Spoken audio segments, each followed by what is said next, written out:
Last year we were all celebrating or commemorating anyway the Russian Revolution of 1917.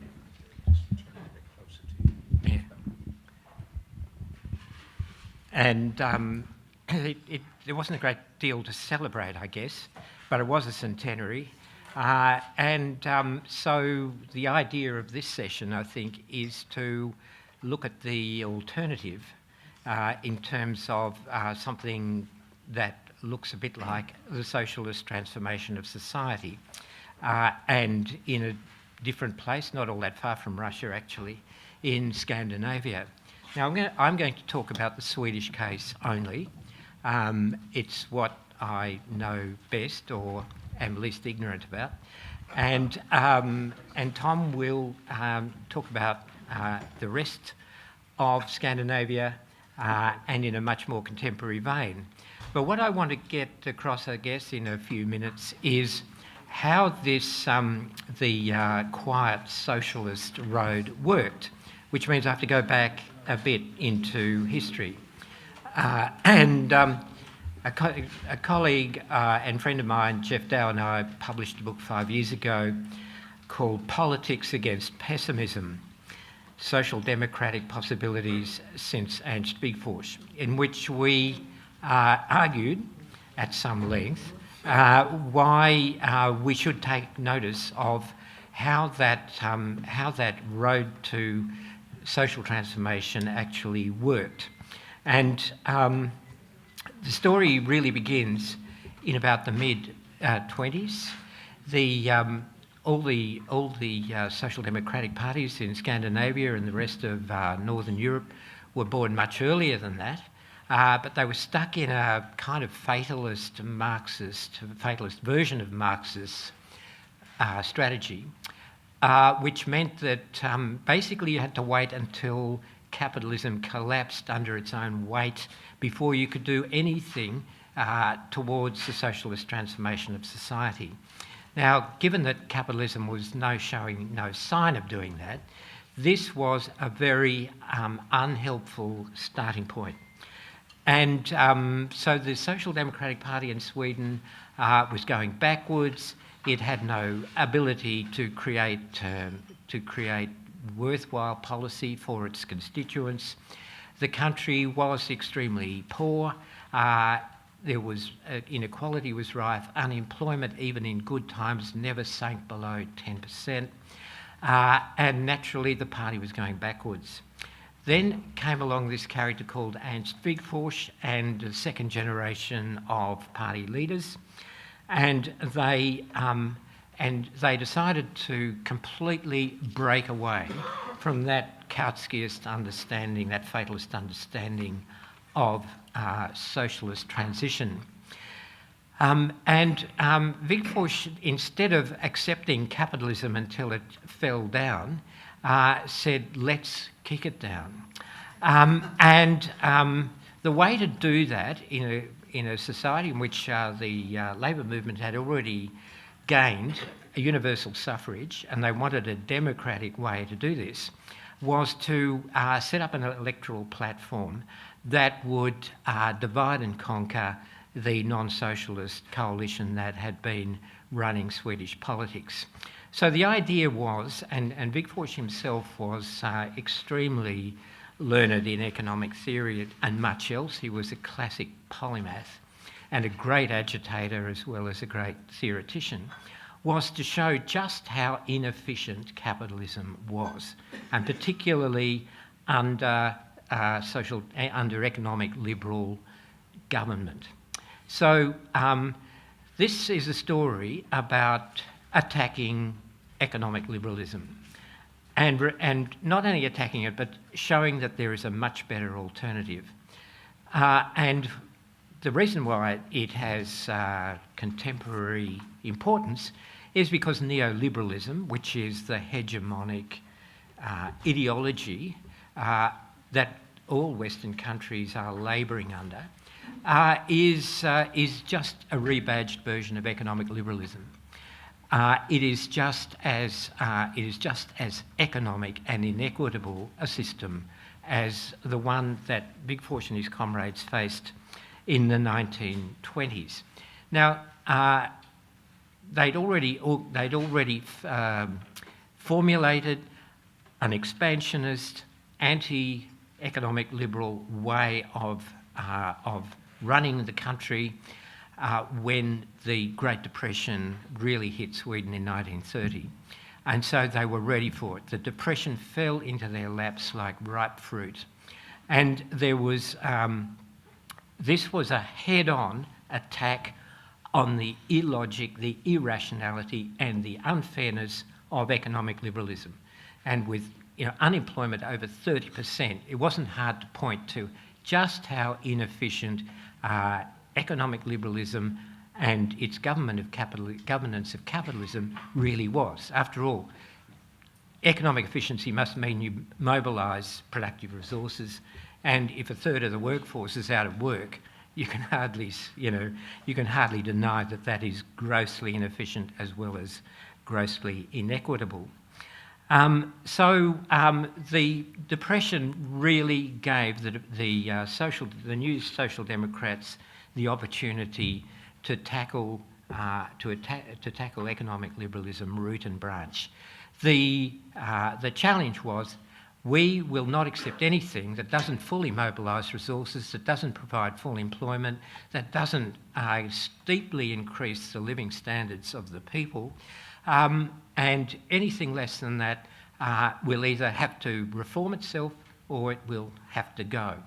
And there was always, in Swedish social democracy up until it lost its faith in the late 70s, this ultimatum to capitalism: you either run a tight ship or you go. And so the 1932 election in Sweden was a landslide for the Social Democrats. They were able to form the first majority government in Sweden in democratic times. And, of course, all the non-socialist parties were saying that their expansionist deficit financing program would be a complete disaster, and the compact economist profession, to a man, there were no women economists, to a man said this will be the end of civilization as we know it. And what happened? The Social Democrats formed their government in 1933, immediately put through their budget, and the economy took off. And by the end of the 30s, they were close to full employment. They had this extremely ambitious welfare program, which they were then in a position to finance. The union movement, which was institutionally tied to the Social Democrats, went from strength to strength. It doubled its membership and the Swedish labour force became the most highly unionised in the world. So just let me talk about for a couple of minutes what the welfare program was here.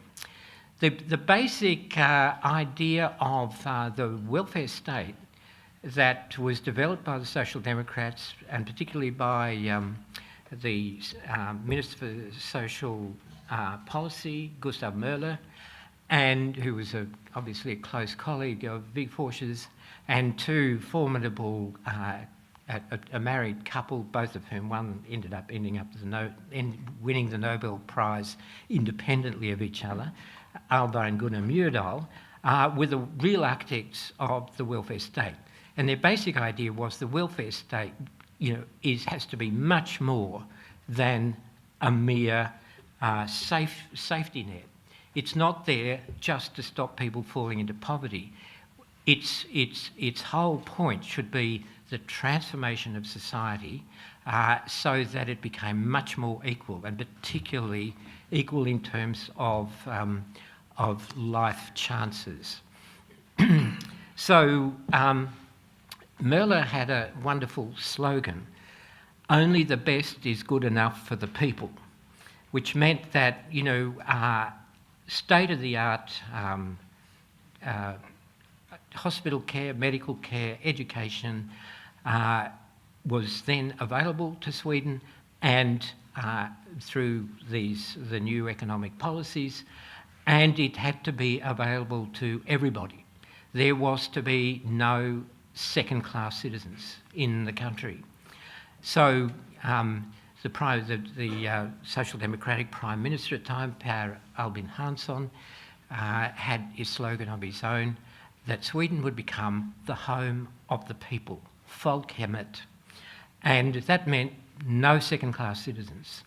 Everybody should have access to the best that that society could provide.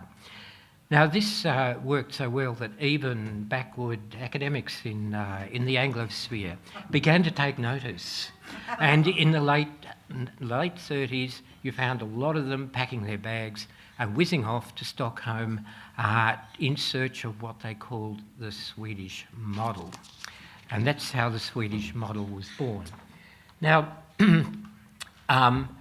Wigforss remained Treasurer of Sweden from 1932 to 1949. He had 17 years in the job. So, so they had plenty of time to make all these changes. But one of the most interesting aspects was, as he was approaching retirement, it was the union movement which actually seized the reins.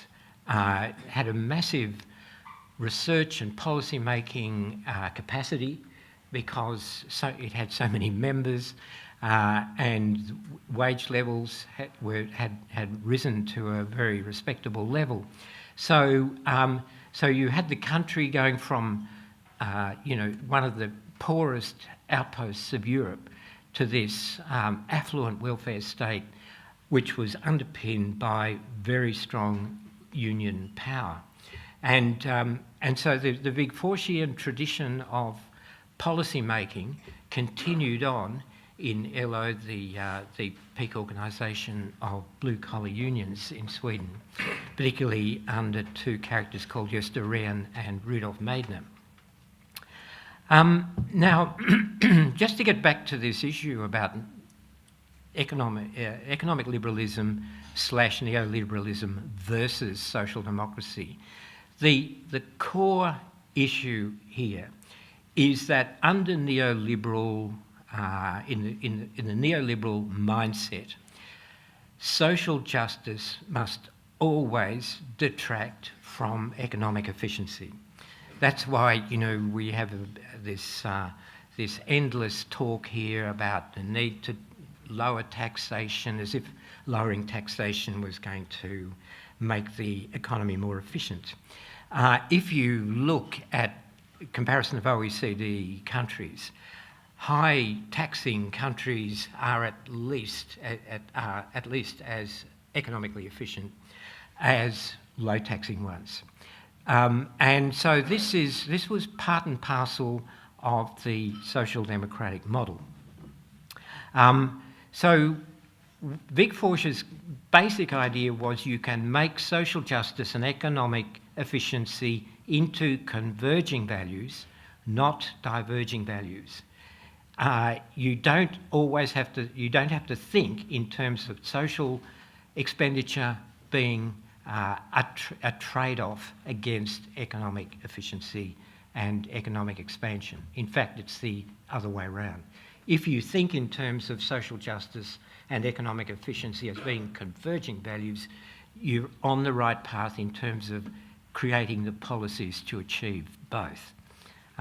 And above all, social equity and access by all citizens into the best possible social services. Let me end on a note of warning, though. This search for the Swedish model, in the Anglosphere in particular, has been rather mischievous, because the people who've, often when you've got a new Labor government, for instance, here, the first thing is a couple of ministers and a bunch of public servants will race off to Stockholm in search of the Swedish model, which is something they imagine you can take off the shelf, put in your briefcase and return home and implement it. This has invariably ended in tears, or at least disappointment, because it's not about a model, it's about a dynamic movement. One of the interesting things about Scandinavia is the strength of their popular movements. Going back to the movements of the agrarian poor in the mid-19th century. I think that's true of all Scandinavian countries. And the union movement was part of that wider pattern. And it's the strength of mass mobilisation of these mass movements that have pushed these sorts of reforms along. They're transformational reforms, not merely ameliorative reforms. Transformational reforms of the kind that have never seen the light of day in English-speaking countries. But the whole idea of a reform was it has to make a permanent, irreversible difference to the way society works, to the distribution of wealth, income and life chances. So, you know, when my colleague Andrew Scott brings out his book Northern Lights in praise of the Swedish model, it's really just a technocratic dream. The Swedish development was not a technocrat's creation. The technocrats were merely the good servants of movements that had real muscle, real enthusiasm, and a very high level of citizen engagement at all levels of society. So I think I'll leave it there. And thank you.